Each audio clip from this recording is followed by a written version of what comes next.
आप ध्यान से, पहला एग्जामिनेशन जो जनरली आज तक के इतिहास में हुआ नहीं है भाई, आज तक के इतिहास में अभी तक नहीं हुआ है। ठीक है, तो फर्स्ट जो एग्जामिनेशन होने वाला आपका, फर्स्ट एग्जामिनेशन होने वाला, एग्जामिनेशन किसका है भाई? तो इंग्लिश का। अच्छा हुआ इंग्लिश का दिया, एक बार तो मैथ्स का दे दिया था, कुछ लोग फर्स्ट एग्जाम में ही खराब करके आ गए थे। ठीक है ना, क्योंकि एक साइकोलॉजी होता है ना कि वहां पे हॉल में कैसे, एग्जामिनेशन हॉल में कैसा होगा, क्योंकि बाहर जाके कुछ बच्चे, कुछ क्या मैक्सिमम बच्चे ऐसे होते हैं जो फर्स्ट टाइम कहीं स्कूल से बाहर एग्जामिनेशन दे रहे होते हैं, तो एक अलग साइकोलॉजी होता है। तो जनरली फर्स्ट एग्जामिनेशन इंग्लिश या हिंदी का लिया जाए तो वो कवर अप कर लेते हैं चीजों को, लेकिन मेन सब्जेक्ट देने पे वो मिस्टेक्स, कुछ गलतियां हो जाती हैं, या फिर लोग साइकोलॉजिकल इफेक्ट होता है तो उसमें गड़बड़ कर देते हैं। तो काफी लंबे इस इंतजार के बाद सब लोगों के मन में था एग्जामिनेशन, इस साल का एग्जामिनेशन कब होने वाला है। जनरली जो एग्जामिनेशन होता है सीबीएसई का, वो आपका लास्ट फैब या फिर फर्स्ट मार्च में स्टार्ट होता है। मेन पेपर का बात कर रहे हैं, एग्जामिनेशन तो 15 से ही शुरू हो जाता था, बट मेन पेपर का बात करें तो जनरली मार्च स्टार्टिंग में या फिर फैब एंड में आपका शुरू होता था। बट इस बार कुछ अलग होने वाला है। ठीक है, आपका एग्जामिनेशन पहले ही शुरू होने वाला है। जनरली कोई भी एक्सपेक्ट नहीं कर रहा होगा कि मेरा फर्स्ट मेन पेपर इस डेट में आने वाला है। ठीक है, तो लास्ट नाइट, कल रात में, ठीक है, कल रात में सीबीएसई ने क्या किया है, क्लास 10th एंड 12 का डेट शीट रिलीज किया है। ओके, 10th एंड 12 का डेट शीट रिलीज किया है, और अभी तक जो सोए हुए थे काइंडली वो जाग जाए।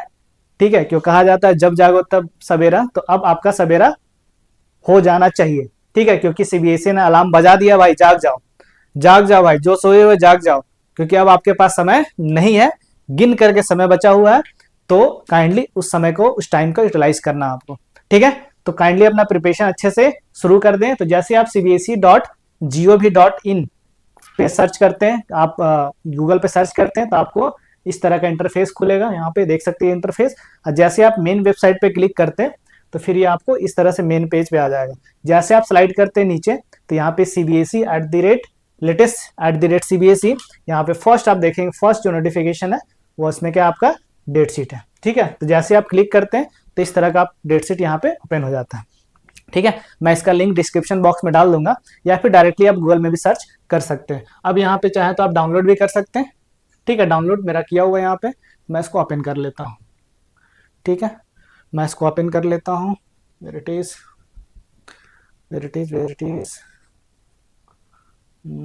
Yes here. चलिए, तो इस तरह से ये देखिए डेट शीट आपका खुल गया है, और इसमें फर्स्ट में स्टार्टिंग में कुछ इंफॉर्मेशन होता है जो आपके लिए नहीं है। बेसिकली आप पढ़ना चाहे तो पढ़ सकते हैं, बट वो कोई काम का नहीं आपके लिए। जो जितने भी एफिलिएटेड स्कूल है उनके प्रिंसिपल को ये भेजा गया है, इस तरह से एक नोटिस भेजा जाता है। ठीक है ना, कि हम लोग क्या क्या करने वाले, कब से डेट हमारा शुरू होने वाला है, क्या होना चाहिए एग्जामिनेशन में। ठीक है ना, वो सब दिया हुआ प्रिंसिपल के लिए जनरली होता है। हमारा मेन काम, हमारा जो काम का चीज़ है यहाँ शुरू होता है। ठीक है, तो जैसे ही आप फर्स्ट पेज पे आते हैं, ठीक है, 10th एंड 12 के फर्स्ट पेज पे आते हैं, तो देखेंगे आप ध्यान से, पहला एग्जामिनेशन जो जनरली आज तक के इतिहास में हुआ नहीं है भाई, आज तक के इतिहास में अभी तक नहीं हुआ है।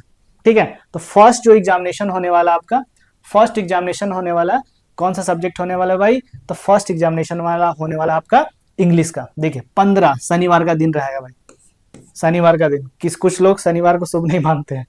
ठीक है ना, बट फर्स्ट डे आपका होने वाला इंग्लिश का, शनिवार का दिन रहेगा। तो 15 फैब को आपका फर्स्ट एग्जामिनेशन होने वाला है। 15 फैब ये होने वाला फर्स्ट एग्जामिनेशन। फर्स्ट एग्जामिनेशन किसका है भाई? तो इंग्लिश का। अच्छा हुआ इंग्लिश का दिया, एक बार तो मैथ्स का दे दिया था, कुछ लोग फर्स्ट एग्जाम में ही खराब करके आ गए थे।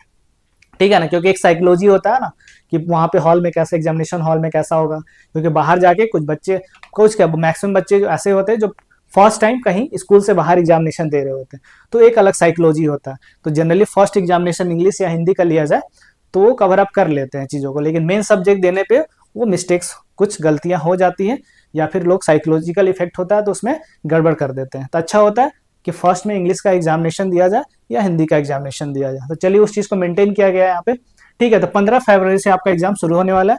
जनरली एग्जामिनेशन इससे पहले तक जो शुरू होता था वो मार्च स्टार्टिंग में शुरू होता था या फिर फरवरी एंड में शुरू होता था। ठीक है ना, बट इस बार क्या हुआ, 15 फैब से ही आपका एग्जामिनेशन स्टार्ट हो गया है। ठीक है, तो मेन सब्जेक्ट का हम बात करें तो फर्स्ट एग्जामिनेशन होने वाला है 15 फरवरी को। ठीक है, तो पहले एग्जामिनेशन का जो स्टार्ट हो रहा है उससे एक फायदा क्या हो रहा है आपका, कि हर एग्जामिनेशन में अच्छा खासा गैप दे दिया जा रहा है। ठीक है, हर एग्जामिनेशन में अच्छा खासा गैप आपको मिल जा रहा है, ठीक है ना।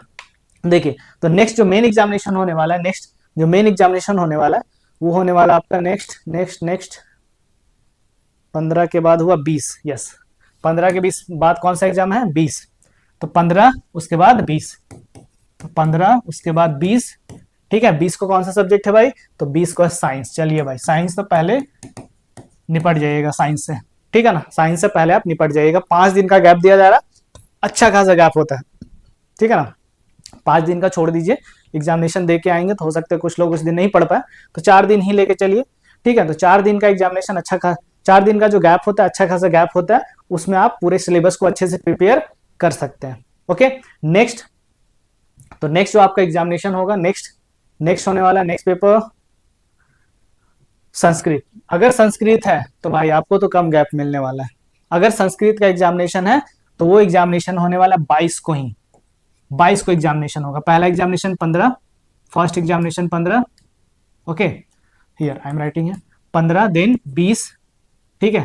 15 इंग्लिश, 20 हो गया आपका साइंस, और उसके बाद अगर आपका संस्कृत है, अगर आपका संस्कृत है, देख लीजिए भाई, तो इस जो गैप मिला है 5 दिन का, इसी में आपको क्या करना पड़ेगा, संस्कृत का भी प्रिपरेशन थोड़ा बहुत कर लेना पड़ेगा, क्योंकि इसमें आपका बस 1 दिन का ही गैप है, 1 दिन का ही गैप है, बहुत अच्छा खासा गैप नहीं है इसमें, 1 दिन का ही गैप है अगर आपका संस्कृत है तो, ठीक है।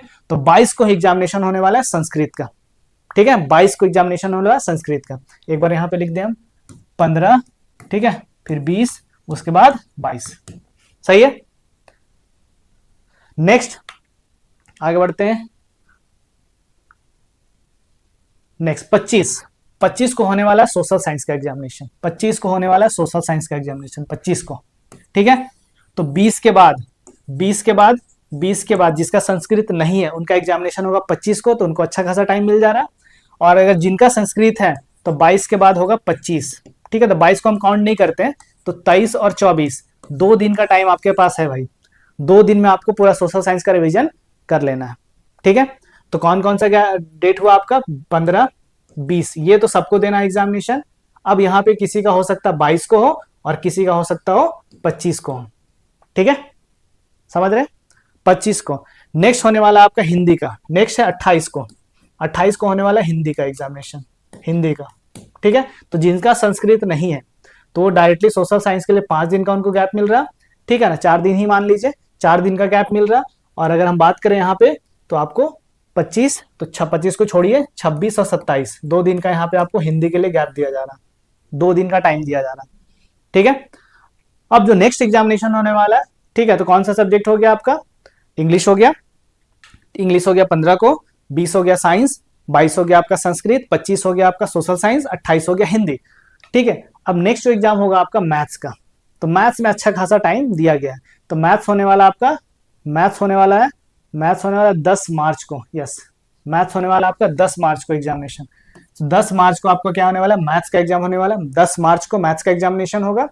और यहाँ पे मैथ्स के लिए अच्छा खासा टाइम दिया हो, इतना टाइम दिया गया है तो कम से कम आप 3 बार तो एटलीस्ट रिवीजन अच्छे खासा रिवीजन कर लेंगे, ठीक है। तो मैथ्स में अच्छा खासा रिवीजन का टाइम दिया गया है, तो मैथ्स हम गारंटी देते हैं कि इसमें 100 में 100 स्कोर आना ही आना है, 100 स्कोर आना ही आना है, ठीक है। अच्छा खासा टाइम दिया हो, अच्छा खासा टाइम दिया गया, और स्ट्रेटजी के साथ अगर पढ़ाई करें तो आपको 100 में 100% जरूर मार्क्स आएगा यहाँ पे, ठीक है, सही है। और नेक्स्ट जो एग्जामिनेशन होने वाला हमारा लास्ट एग्जामिनेशन वो है आपका आईटी, ठीक है। लास्ट एग्जामिनेशन होने वाला आईटी का 18 मार्च को, ठीक है। तो 10 के बाद 18, इसमें भी क्या हुआ, अच्छा खासा टाइम दिया गया, 10 के बाद 18 मार्च को आपको ये एग्जामिनेशन होगा आईटी का, या फिर कंप्यूटर एप्लीकेशन कुछ लोग लेते हैं, कुछ लोग एआई लेते हैं, ठीक है। तो कंप्यूटर से रिलेटेड जो सब्जेक्ट हो 18 मार्च को हो जाएगा। तो बहुत ही जल्दी आपका एग्जामिनेशन इस बार कंप्लीट होने वाला है, ठीक है, बहुत ही जल्दी एग्जामिनेशन इस बार कंप्लीट होने वाला है। 18 मार्च को आपका एग्जामिनेशन फिनिश, ठीक है। इसके बाद मस्ती, ओके, इसके बाद बस मस्ती करना है। अब थोड़ा 12 का बात कर ले, तो 12 में आपका सब्जेक्ट बढ़ जाता है, ठीक है ना, आपका कॉमर्स भी हो जाता है, साइंस भी हो जाता है, आपका आर्ट्स भी हो जाता है, ठीक है ना। तो इस तरह से आपका सब्जेक्ट यहाँ पे डिस्ट्रीब्यूट हो जाता है। तो अगर हम मेन सब्जेक्ट का बात करें, देखिए आप पीएचई फिजिकल एजुकेशन, ठीक है ना, फिजिकल एजुकेशन, यहाँ पे देखिए फिजिकल एजुकेशन जो आपका पहला सब्जेक्ट होगा, फर्स्ट मेन सब्जेक्ट। कुछ लोग फिजिकल एजुकेशन लेते हैं, कुछ लोग अदर सब्जेक्ट लेते हैं, ठीक है, तो वो शुरू होने वाला है 17 फैब से। 17 फैब से आपका फिजिकल एजुकेशन का एग्जामिनेशन हो जाएगा। जनरली ये एग्जामिनेशन लास्ट में होता था, बट इस बार क्या किया गया, पहले रख दिया गया। ठीक है, तो फिजिकल एजुकेशन। नेक्स्ट अगर हम लोग बात करें मेन सब्जेक्ट का, तो फिजिक्स। तो मेन सब्जेक्ट आपका जो फिजिक्स होने वाला है वो होने वाला आपका, साइंस में जो फिजिक्स होगा वो होने वाला आपका 21 फैब से। तो आप इसी को मान सकते हैं कि इसी डेट से आपका एग्जामिनेशन शुरू होने वाला है। ठीक है, और भी सब्जेक्ट है यहाँ पे देख सकते हैं, जिनका आर्ट्स का सब्जेक्ट है, यहाँ पे जियोग्राफी है, वो देख सकते हैं आप। ठीक है, हम बात कर ले साइंस का। हम बेसिकली यहाँ पे क्लास 10 से रिलेटेड डेडिकेटेड ये चैनल है, तो उसी पे बात करते हैं हम लोग, है ना। तो नेक्स्ट केमिस्ट्री आपका होने वाला 27 को, केमिस्ट्री का एग्जाम होने वाला है 27 को। जो आपका मेन सब्जेक्ट है केमिस्ट्री का वो होने वाला है 27 को। ठीक है, तो 21 के बाद 27, 21 के बाद 27। ठीक है, उसके बाद नेक्स्ट मैथमेटिक्स या फिर अप्लाइड मैथमेटिक्स। तो ये होने वाला आपका कब, तो ये होने वाला आपका 8 मार्च को। 8 मार्च को यहाँ भी अच्छा खासा टाइम दिया गया जिनका मैथमेटिक्स है। ठीक है, तो 18 मार्च को आपको होने वाला है मैथ्स का एग्जामिनेशन। ओके, 18 मार्च को मैथ्स का एग्जामिनेशन होने वाला है। जनरली इंग्लिश का एग्जामिनेशन पहले होता था, बट इस बार बाद में रखा गया है। तो इंग्लिश जो आपका इंग्लिश कोर या इंग्लिश इलेक्टिव, ये होने वाला है 11 मार्च को। ठीक है, सही है। नेक्स्ट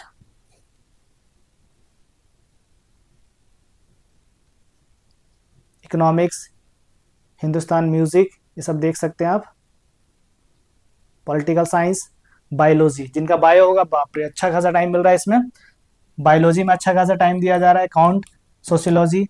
ठीक है ना, तो बायो में भी अच्छा खासा टाइम दिया जा रहा है। तो इस तरह से ये पूरा डेट शीट था, आप डाउनलोड कर सकते हैं सीबीएसई की वेबसाइट से भी, या फिर मैं डिस्क्रिप्शन में इसका लिंक डाल दूंगा, आप वहां से डायरेक्टली डाउनलोड कर सकते हैं।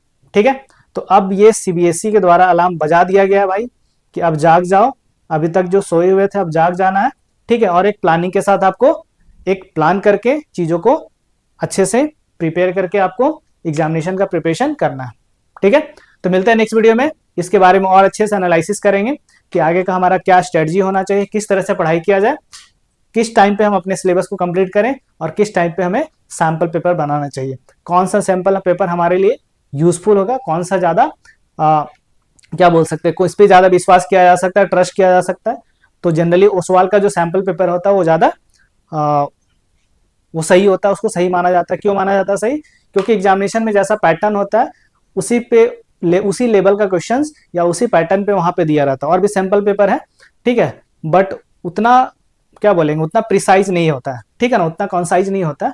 सबसे अच्छा बात किया जाए तो आपका कोसवाल ही माना जाता है। और भी एक दो सैंपल पेपर है जो मैं एनालाइज करके थोड़ा सा बता दूंगा, बट अभी के लिए आप सैंपल पेपर अगर है तो मार्केट से परचेज कर ले, चाहे ऑनलाइन परचेज कर ले, चाहे मार्केट से आप परचेज कर सकते हैं, क्योंकि बाद में वो फिर मिलता नहीं है, मार्केट से वो चला जाता है, खत्म हो जाता है। ठीक है ना, तो चलिए मिलते हैं नेक्स्ट वीडियो में। आज के लिए इतना ही। Thanks for watching my video.